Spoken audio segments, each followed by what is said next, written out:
on here. I know a few leaders who use it, and so I wanted to provide a space for nonprofits on this place. If you're on my YouTube channel, be sure to subscribe and let others know about these videos that I'll be hosting online. If you're on Facebook, also like that page so you can get access to information. And if you're on Instagram, make sure that you like my Instagram page and do follow it.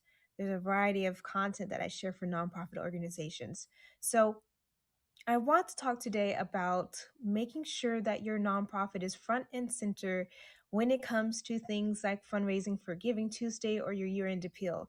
If you're an established nonprofit, whether you've been in existence for 2 months or 2 years, you should be participating in fundraising before the end of the year is up. So you should consider what you're going to be doing in the next months, especially since it's November already, what you can do to raise funding for your nonprofit. Now, your organization may be a small size organization, may be a $1 million organization, but funding is still there for nonprofits. One thing I've been hearing when I talk with some leaders is them saying that, well, COVID hit and we stopped our fundraising efforts. Do not stop your fundraising efforts. When you stop your fundraising efforts, that means that the people you're serving can't get access to funding because you chose not to fundraise. Now, I am also a founder of a nonprofit myself, and we continue to fundraise in the midst of COVID. Even now, we continue to fundraise, and we're actually seeing our revenue increase. So I want the same for you. I want the opportunity for you to get that funding in for your nonprofit. If you're participating in Giving Tuesday, use that opportunity to get funding for your nonprofit. But also think about Yearend Appeal. A year-end appeal is something that takes place at the end of the year, that final push for funding for your organization. A lot of nonprofits will participate in this to get that money for anything they need to cover for the rest of the year and then to go into the next year. So you want to consider all the options you have when it comes to funding and making sure that you have the ability to get that funding for your nonprofit. Do not stop fundraising for your organization. You'll realize that people are so generous and they still want you to give.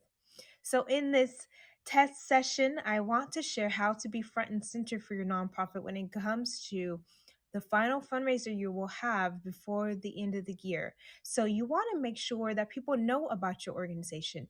Do people even know that exists? Do they know that you founded it in the beginning of 2021 because of the reason and the need that there is? They need to know that information. So, share that with as many people as possible. Share your story. If you founded the organization, you find that you are just sharing it with the small network you have or the small network you have on LinkedIn, do that because people need to know that it does exist. If you decide you're not going to share what the nonprofit is doing, how do people know they can give to your nonprofit? So you're making sure that you're sharing that with individuals, and I hope you're taking notes. So when I started a nonprofit, so I have a nonprofit myself, I realized that I was not sharing the fact that I had one. I would call it a project when it was a whole organization, it was registered, everything, but I demeaned the work that I was doing it by calling it a project. Do not call the work you're doing a project. Now, the nonprofit may have projects, but do not dismiss the opportunity for people to know that this is indeed an organization. Whether you're registered as a 501c3 or you are working on that registration, let people know about it. Another common question that people ask me when it comes to raising money when you do not have 501c3 status is, can we do that? Are we allowed to do that?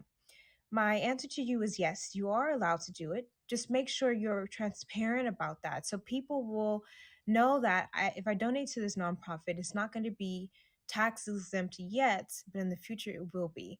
And people will still give to your organization. So making sure that you are sharing that and being transparent. Share that you have applied for 501c3 status, or share that the fundraiser, the purpose of it is to get funding for the nonprofit registration fees. So this transparency creates that community and allows you to cultivate these new donors that can come and give to your nonprofit. So making sure you're transparent about that. So another way to make sure your organization is front and center is your communications efforts. So if you are fundraising, you want to make sure you have a communications plan in addition to a fundraising plan. So making sure that those two are combined, communications plus fundraising, do not leave out one or the other. You can also add in marketing to that. If you are fundraising and you have a fundraising page up, you want to continue to share the opportunity for people to give. So this may look like an email campaign for the people you have on your email list. It may be 10, 100, or it may be 10 emails, or it could be 100 emails. Do send out those emails because there's people who check their emails on a regular basis, and it may be the only way for you to get in contact with them. Communications and marketing also looks like you having a social media page. So, Facebook, I often recommend the minimum you should have is a Facebook page. If you do a website yet, we're getting, we don't have a website up eventually. If you say, well, we don't have a Facebook page, anyone who's liking our page, be consistent with your communications efforts and just continue to share. This is what the organization does. This is an opportunity to give. Here are updates. So get one from you don't see anyone dating consistent with it. And then there's also going to be the opportunity to share things through your personal network. So your personal network is important as well. So if you have a LinkedIn page, a LinkedIn profile, every professional should have one. You can promote on there. So maybe you're also someone who works in the corporate sector and you are in the marketing field. You can do that. You can share information about that and you're interested in marketing and everything else, but also share about your nonprofit because your network will now be able to realize, oh, I didn't know that they had a nonprofit. And oh, they do something that I'm interested in and that I'm passionate about. Let me look into this. When potential donors look into nonprofits, they're going to look firstly at your website. That's why I always encourage that you have a website at minimum. And then if they can't find a website, if they're really interested, they'll look for Facebook. And that's why I recommend that you have those two things set up for your nonprofit initially, making sure that you have those pages set up. So do share on LinkedIn, your personal Facebook page, you can share on there as well, but making sure you do share and you're letting people know about what your nonprofit is doing and being transparent about the growth of your organization, even if you're in the initial stages. People are interested in that. And then finally, start the conversation about your org with those willing to listen. So if you're having a casual conversation and you're finding that people are interested and they ask, well, what do you do? I didn't know you have a nonprofit. That's your opportunity to share what you're doing. That's your opportunity to share this is what you can get involved in, whether it's a board member, whether it's donating, whether it's partnering. So do engage in those conversations and just casually share what you're doing and let them know about the opportunity to get involved. Simple conversations can lead to funding, simple conversations can lead to partnerships. You never know where it can lead to.